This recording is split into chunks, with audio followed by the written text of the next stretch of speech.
السلام عليكم. الأمن يوقف مروجي الرسائل الهاتفية للتحريض على الالتحاق بداعش.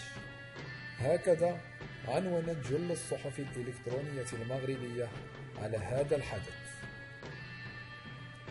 أفاد مصدر أمني مسؤول بأن عناصر الشرطة القضائية أوقفت خلال نهاية الأسبوع المنصرم وبداية الجاري عددا من الأشخاص في عدة مدن مغربية، وذلك للاشتباه في تورطهم في تعميم ونشر رسائل نصية عبر الهاتف المحمول تتضمن تحريضا على الالتحاق بتنظيم داعش الإرهابي في الساحة العراقية السورية. وكشف المصدر الأمني ذاته بأن مصالح الشرطة القضائية تعاملت بجدية وعناية بالغة مع مختلف شكايات وبلاغات التي توصلت بها من طرف العديد من المواطنين في كثير من المدن المملكة.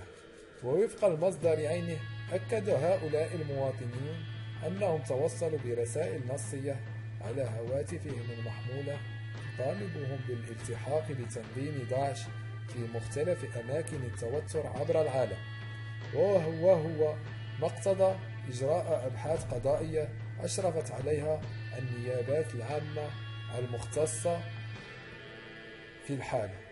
ويستطرد ذات المصدر بأن هذه الأبحاث والتحريات مكنت من توقيف مجموعة من المتورطين في إرسال هذه الرسائل التحريضية، من بينهم تلميذ يبلغ من العمر 15 سنة ويقيم بالجديدة، وشخص آخر يبلغ من العمر 25 سنة تم ضبطه بمدينة جرسي، بينما تم توقيف شخص ثالث بمدينة الدار البيضاء عمره 22 سنة، وذلك مساء يوم الاثنين المنصرم.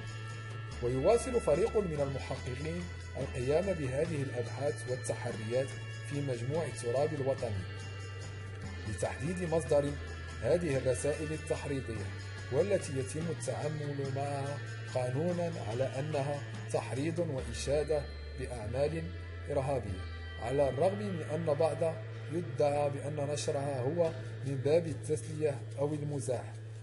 فأمن المواطنين وسلامتهم وممتلكاتهم لا يقبلان التلاعب أو المزاح، يؤكد المصدر الأمني. السلام عليكم ورحمة الله تعالى